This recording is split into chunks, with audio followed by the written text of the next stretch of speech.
കേരളത്തിൽ നിന്നുമുള്ള ചില തീർത്ഥാടകരും കുംഭമേളയിൽ പങ്കെടുക്കാനായി പ്രയാഗ്രാജിലേക്ക് പോയിട്ടുണ്ട്. എന്നാൽ കേരളത്തിൽ നിന്ന് ആരും തന്നെ പട്ടിണി മാറ്റാനായി പ്രയാഗ്രാജിലേക്ക് പോയിട്ടില്ല. അതിൻ്റെ കാരണം എന്താണ്?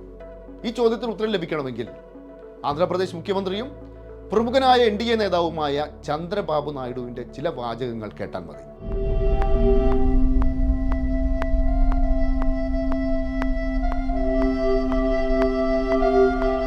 ഈ കുട്ടിയെപ്പോലെ ഒരു കേരളീയനും ഇന്ന് രുദ്രാക്ഷം വിറ്റ് പട്ടിണി മാറ്റാനായി കുംഭമേളയ്ക്ക് പോകുന്നില്ല.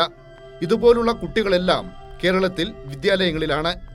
അവർ പട്ടിണി കിടക്കുന്നില്ല. അവർ ദാരിദ്ര്യത്തിന് അറുതി വരുത്താനായി രുദ്രാക്ഷവും മാലയും വിൽക്കാനായി മറ്റ് സംസ്ഥാനങ്ങളിലേക്ക് കുടിയേറുന്നില്ല. അതിൻ്റെ കാരണം കേരളം നേടിയ വികസനമാണ്. അംബാനിയുടെയും അദാനിയുടെയും വികസനമല്ല, സമൂഹത്തിൻ്റെ എല്ലാ മേഖലകളിലുള്ളവരുടെയും വികസനമാണ്. Kerala is the best state, I can say. Most progressive state, people are settling all over the world. Even today they are more patriotic. More money is FDI is going to Kerala maximum. Even other states, our people are investing in different places, but more patriotic, they are sending money to you. So this is a wonderful time.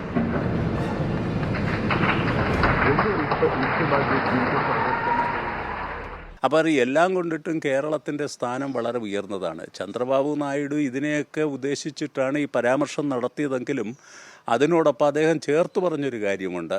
ഇൻവെസ്റ്റ്മെൻറ്റിൻ്റെ കാര്യത്തിലും കേരളം മെച്ചപ്പെടുന്നു എന്നുള്ളതാണ്. ഇപ്പോൾ ഏറ്റവും ഒടുവിലത്തെ is of doing ബിസിനസ്സിൽ കേരളം 1-ാം സ്ഥാനത്താണ്. ചിലരൊക്കെ അത് ആശങ്കയോടുകൂടിയാണ് കാണുന്നത്.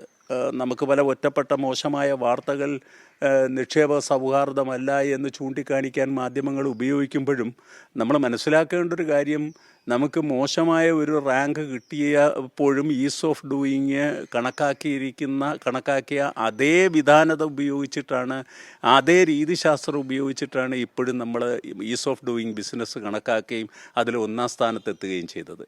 അതുകൊണ്ട് വളരെ പിന്നീട് വലിയൊരു അംഗീകാരം നമുക്ക് കിട്ടി. അന്താരാഷ്ട്ര തലത്തിൽ ഇപ്പോൾ നടന്ന ഒരു വലിയ ഗ്ലോബൽ ഇൻവെസ്റ്റേഴ്സ് മീറ്റിലും കേരളം അംഗീകരിക്കപ്പെടുന്ന ഒരു കാഴ്ചയാണ് കണ്ടത്.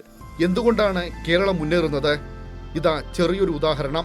സ്കൂൾ പാചക തൊഴിലാളികളുടെ പ്രതിദിന കൂലിയുടെ വിവരങ്ങൾ പാർലമെന്റിൽ കേന്ദ്ര സർക്കാർ വെച്ച കണക്കുകൾ ആസ്പദമാക്കി ടൈംസ് ഓഫ് ഇന്ത്യ ദിനപത്രം പുറത്തുവിട്ട വിവരങ്ങൾ ഇങ്ങനെയാണ്. UPയിൽ ഒരു സ്കൂൾ പാചക തൊഴിലാളിക്ക് ലഭിക്കുന്നത് മാസം തോറും 1000 രൂപ, ബീഹാറിൽ 1500 രൂപ, മോദിയുടെയും അമിത്ഷായുടെയും നാടായ ഗുജറാത്തിൽ 3000 രൂപ, കോൺഗ്രസ് ഭരിക്കുന്ന കർണാടകത്തിൽ 3700 രൂപ, ആന്ധ്രാപ്രദേശ്, പഞ്ചാബ്, ഉത്തരാഖണ്ഡ്, തെലങ്കാന സംസ്ഥാനങ്ങളിൽ 3500 രൂപ. കേരളത്തിൽ 12000 രൂപ മുതൽ 13500 രൂപ വരെയാണ് പ്രതിമാസ കൂലി. ഇതാണ് കേരളവും മറ്റ് സംസ്ഥാനങ്ങളും തമ്മിലുള്ള വ്യത്യാസം.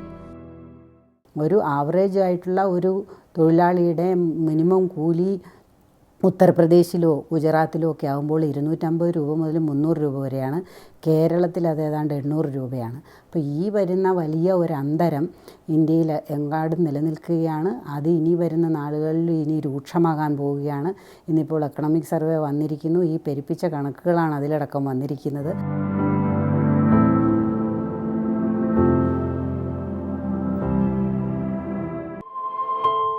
രാജ്യത്ത് അസമത്വം പടരുകയാണ്.